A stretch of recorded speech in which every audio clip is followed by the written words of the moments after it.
Everyone, good morning. सर्वात प्रथम मी तुम्हा सर्वांचे मनपूर्वक आभार मानेन की माझ्या फर्स्ट व्लॉगमध्ये मला खूप छान असा प्रतिसाद मिळालेला आहे तुमच्याकडून. आणि हे तुमचे प्रेम आणि तुमचे आशीर्वाद हेच माझ्यासाठी पॉझिटिव्ह वाईब्स आहेत. आणि त्याच्यामुळे मी आज नेक्स्ट व्लॉग करते. आणि आता मॉर्निंगचे वाजले आहेत 6:30. सो आज आमचा प्लॅन आहे चिरनेरचा महागणपती, बिकॉज आज अंगारिका चतुर्थी आहे आणि आम्ही चिरनेरच्या महागणपतीला जात आहोत आज दर्शनासाठी. चिरनेरच्या महागणपतीचा अनुभव हा माझ्यासाठी खूप युनिक आहे. आणि जसं आपण बोलतो ना की अशा गोष्टींवर नाही विश्वास म्हणजे असं, पण एखाद्याला त्या गोष्टीचा एकदा अनुभव आला की ती ऑटोमॅटिकली त्या गोष्टीवर आपली श्रद्धा होऊन जाते. तसंच माझ्या बाबतीतही झालं होतं. थोडंसं पर्सनल आहे पण ठीक आहे, मी तुमच्यापर्यंत शेअर करते की मी प्रेग्नेंट असताना मला तर वाटतंय की 5th की 6th मंथमध्ये थोडा इश्यू झाला होता प्रेग्नन्सीमध्ये. आणि त्यावेळेस मी पहिल्यांदा चिरनेरच्या महागणपतीला व्हिजिट केलं होतं आणि मी मनामध्ये थोडंफार देवाकडे काही काही बोलले होते. आणि मला तो अनुभव अजूनपर्यंत आठवतोय की तसं झालं होतं ॲक्च्युली. म्हणजे ते सॉर्ट आऊट झाला होता तो इश्यू माझा. आणि मग तेव्हापासून माझी श्रद्धा बसली ती बसलीच चिरनेरच्या महागणपतीवर. आणि एव्हरी चतुर्थीला किंवा एव्हरी असं चतुर्थी असू देत किंवा असं काही ऑकेशन असेल तर आम्ही तिथे व्हिजिट करतोच. पण आता खूप दिवस झाले आम्ही तिकडे गेलो नव्हतो. आणि आज नवीन वर्षाची पहिल्याच महिन्यातील अंगारिका चतुर्थी आहे. आणि याच महिन्यामध्ये मला वाटतंय 25 तारखेला असेल, 25 जानेवारीला तिथे जन्मोत्सव हा खूप मोठा प्रमाणात साजरा केला जातो. पण आम्ही अंगारिका चतुर्थी आज आली त्याच्यामुळे आम्ही आज तिकडे जाणार आहोत चतुर्थीला देवाचं दर्शन घेण्यासाठी. आणि आम्ही सकाळीच निघतो बिकॉज दुपारी आणि संध्याकाळी जाण्यामध्ये एवढी मजा नाही. बिकॉज सकाळी गेलो की सकाळी तिथले जे दर्शन घेऊन झालं की तिथले स्थायिक जी लोक आहेत त्यांनी आपल्या घराच्या आसपास असं मळे लावलेले असतात. त्याच्यामध्ये हिरव्या पालेभाज्या असतील किंवा बाकी कुठल्या भाज्या असतील त्या तिथे विक्री केल्या जातात. आणि खूप काही पदार्थ असतात तिथे विकण्यासाठी. ते कुठून असे मार्केटमधून वगैरे आणलेले नसतात, लहान मुलांचे टॉईस सोडून. ते असं म्हणजे भाज्या असतील किंवा फळं असतील, फळभाज्या असतील, काही असतील तर ते मार्केटमधून वगैरे असं आणत नाहीत ते लोक. ते जे स्थायिक लोक आहेत ते तिथेच आजूबाजूला आपले मळे लावून तिथे ते विक्री करण्यासाठी त्या ताज्या भाज्या घेऊन येतात. आणि मग आम्ही सकाळी दर्शन झालं की त्या भाज्यांची वगैरे खरेदी करतो मस्तपैकी. आणि घरी येऊन मग दुपारच्या जेवणाची तयारी जर कोणी जेवणार असेल तर अदरवाईज मग डायरेक्टली संध्याकाळी जेवणामध्ये त्या ताज्या पालेभाज्या वगैरे वापरून आम्ही चतुर्थीचं जेवण असं छान पद्धतीने करतो. तर तुम्ही माझ्या या व्लॉगमध्ये बघालच, मला जेवढं शूट करता आलंय तेवढं मी घेतलेलं आहे. तिथे दिसतीलच तुम्हाला भाज्या वगैरे कशा मिळतात किंवा कशा पद्धतीने तिथे बसलेले असतात भाजी विक्रीसाठी वगैरे. आणि ते एक ऐतिहासिक ठिकाण पण तुम्ही असं बोलू शकता. बिकॉज मला वाटतं 25 सप्टेंबर 1930मध्ये तिथे जंगल सत्याग्रह झालेला होता. आणि त्या सत्याग्रहामध्ये जे काही लोक तिथे असं म्हणजे जे काही लोक तिथे गोळीबार वगैरे झालेला होता, तिथलं जे स्मारक वगैरे ज्या लोकांची उभारलेली आहेत वगैरे ते सगळं मी व्लॉगमध्ये शूट केलेलं आहे, तुम्ही बघू शकता. आणि हवं असेल तर वाटलंच तर तुम्ही तिथे जाऊही शकता चिरनेरचा महागणपती बघायला. आणि चिरनेरच्या गणपतीचं दर्शन घ्यायला तुम्हालाही नक्की आवडेल ते जायला. चला तर मग मी वियानची आता तयारी बाकी आहे, बाकी आम्ही सगळे रेडी आहोत. बट वियान आत्ता उठलाय, वियान आंघोळीला गेलाय. आणि आंघोळी झाल्यानंतर त्याची तयारी करून आता आम्ही निघतो. बिकॉज जर जास्त लेट झाला तर गर्दी खूप वाढत जाते. अशा म्हणजे अदर्स डेला एवढी रश नसते बट असं चतुर्थीला वगैरे खूप रश होते तिथे. आणि आज तर त्याच्यामध्ये अंगारिका चतुर्थी आहे त्याच्यामुळे आज पण तेवढी रश असणारच आहे. सो चला, stay tune guys. Thank you.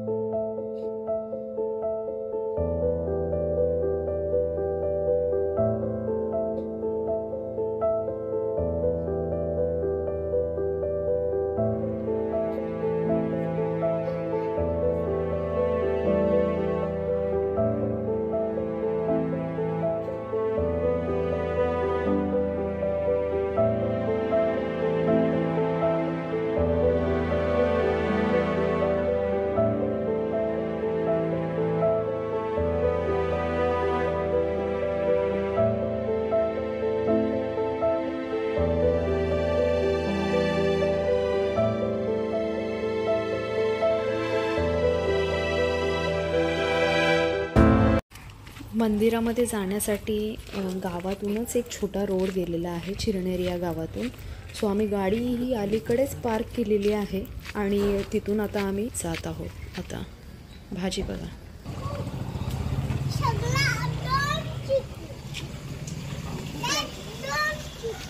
त्याला 3 बोलतात विहान, 3 बोट आहेत ती.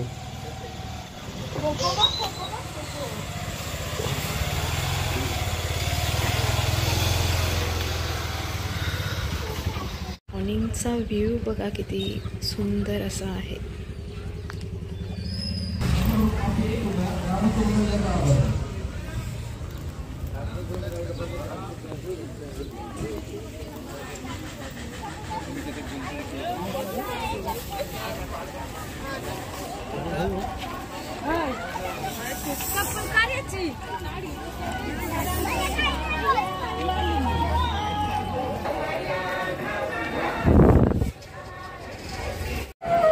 आत्ताखाली देणगी सृष्टी यशवंत पाटील 100 रुपये.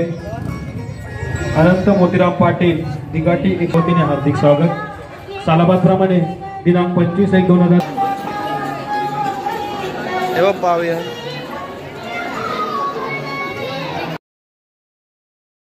आत्ताखाली देणगी गीता चंद्रकांत पाटील गावठाण 101 म्हात्रे बामणडोंगरी 101 रुपये. ग्रामोत्सव विश्वसनीय आभार. दर्शनासाठी आलेल्या सर्व भाविकांचे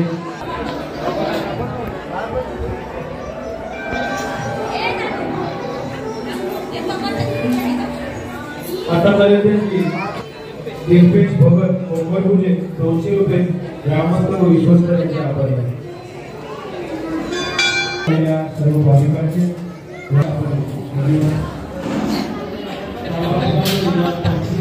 पाया पडत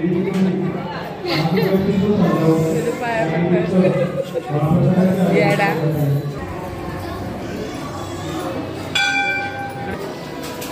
शुक्रे बुद्धीले पैचाचे हेल्मेट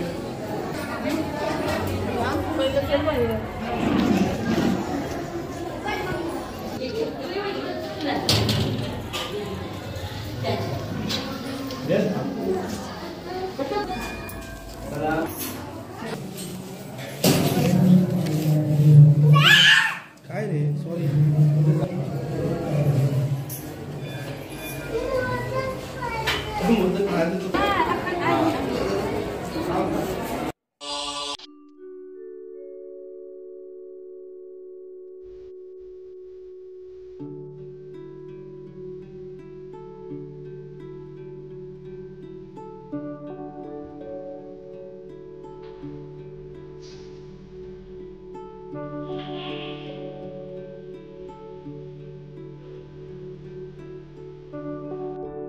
हे बघा, इथे आता घरगुती पापड, लोणची आणि अशा फ्रेश अशा पालेभाज्या आहेत, फळभाज्या आहेत विक्रीसाठी. किती छान आणि सुंदर आहेत. फ्रेश आहे खूपच, हिरव्या पालेभाज्या.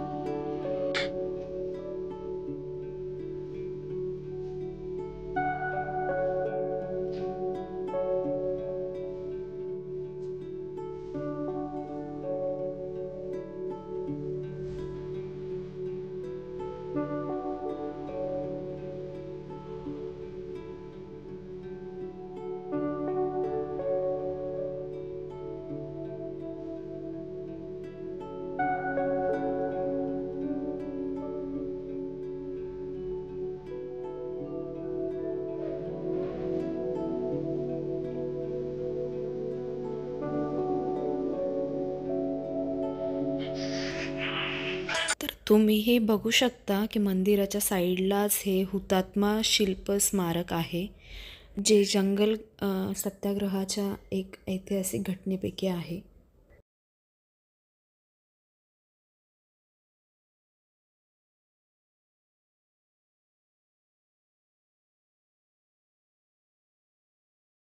आता आम्ही चाललो आहोत शंकराच्या मंदिरामध्ये, जे की गणपतीच्या साईडच्याच मंदिरामध्ये आहे.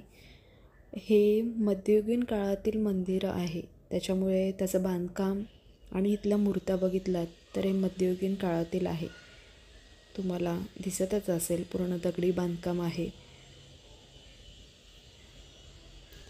वियांची आमच्या पूजा चाललेली आहे. वियांला पूजेची खूप आवड आहे.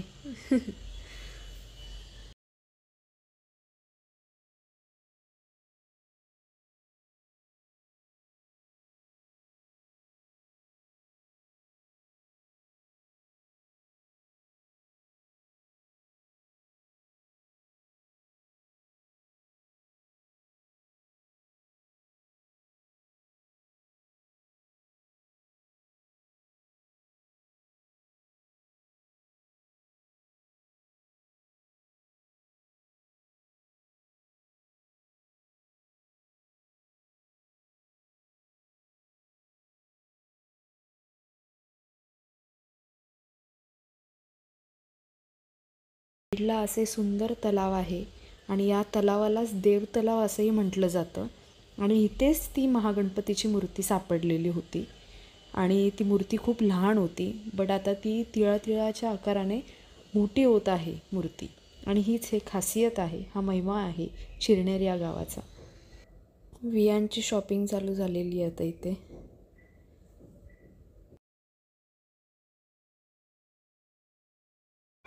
दर्शनासाठी आलेल्या सर्व भाविकांचे ग्रामस्थ उपक्रमाच्या वतीने हार्दिक स्वागत.